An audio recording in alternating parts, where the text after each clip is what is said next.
Hello guys, I hope you're okay. Today's topic is Forex is a fraud.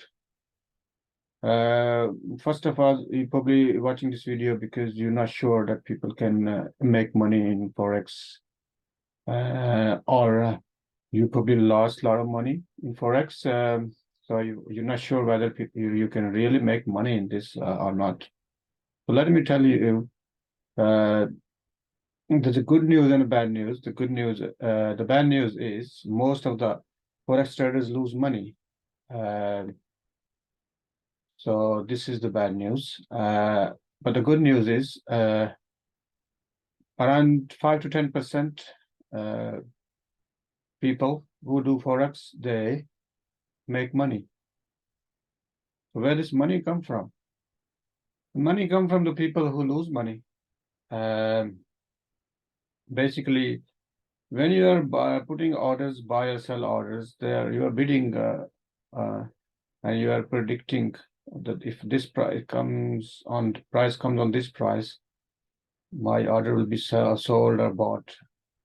And similarly, when you put a stop loss or take profit, that's where you take profit. Basically, you execute your uh, trade at that time, same with the stop loss, meaning that you make certain loss. You don't want to make more than that loss if the prices go down. So that somebody else took that trade, they made money. And when the stop loss hit people who are in opposite direction, then they made money. So yes, you can make money in forex, but how you can do that? And coming back to the topic of this video, is Forex is a fraud? So first of all, it's not a fraud, it's a real. And how, as I told you, as how people can make money, that they make money if somebody has to lose to make money. Yes. And you have to have a strict discipline and follow the rules, then you can be successful, because most traders fail. So this is why most traders fail, because it's a very hard game. Not everybody can win. Even you know the rules, but your psychology at one point may defeat you. I have seen people that who consistently make money 1 or 2 months, but then suddenly they lose money. What have they made? Probably because of overconfidence, or they think they forget the rules. They don't practice enough. I see a lot of traders who make money. They always practice, either on demo account or just analyzing the markets, and they look the past markets, how the market been running, and how the actually market can go further in future. And they do demo trading, which is also called paper trading. So to be successful, you have to do a lot of practice on demo. Even you have a live account, I still suggest you should have a demo account alongside. Why? Because some strategies you have to always try on a demo account. Some trades you always, because on live you can't afford to take a risk. So it's always a good idea to have a demo account. So just to recap whatever I have said before, so 5 to 10% people who make money in forex are strictly disciplined, and the rest are losers because they don't follow the rules. And another thing I want to add, that most traders, they leave Forex. Why? Because they can't make money, they lose a lot of money, and they don't have a clear plan, they don't have a clear vision, they don't follow the rules, and they think, oh, Forex is a scam, and Forex is a not a good business. And also one more thing I want to add, that some people say, oh, this broker is no good, broker is no good, this broker is no good.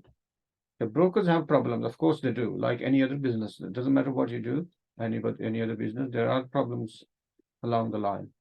But that doesn't make because of broker you can't make money. Yes, brokers have some issues. So it's probably best to have a good broker. The broker I use is in the description of this video, so you can, if you want to sign up, you can. So brokers always have problems. Some brokers have different prices. Some of them just try to hit the stop loss. So there are different regulations to regulate the brokers. And this is a totally different topic, regulation of brokers. But I won't go much in detail.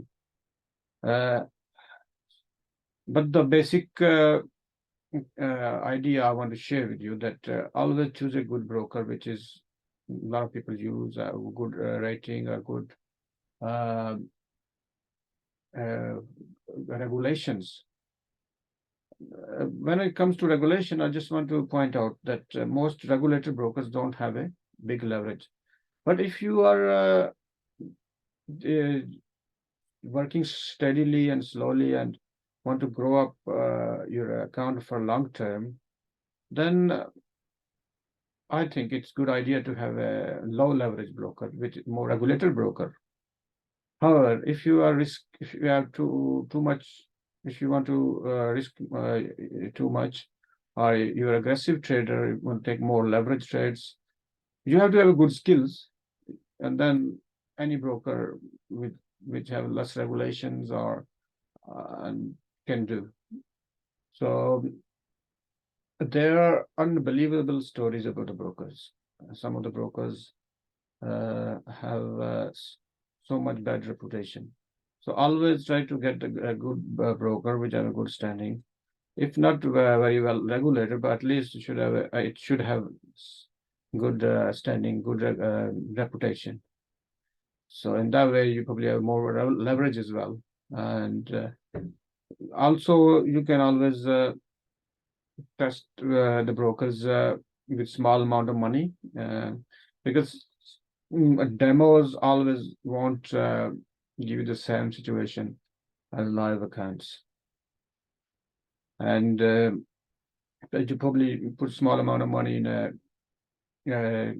any broker which you want to test how it behaves, and it's not a scam or something like that. Then you can put small money in that and then trade on that.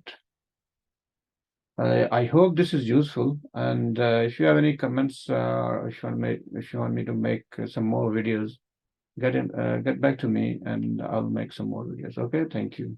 Have a good day. Good night.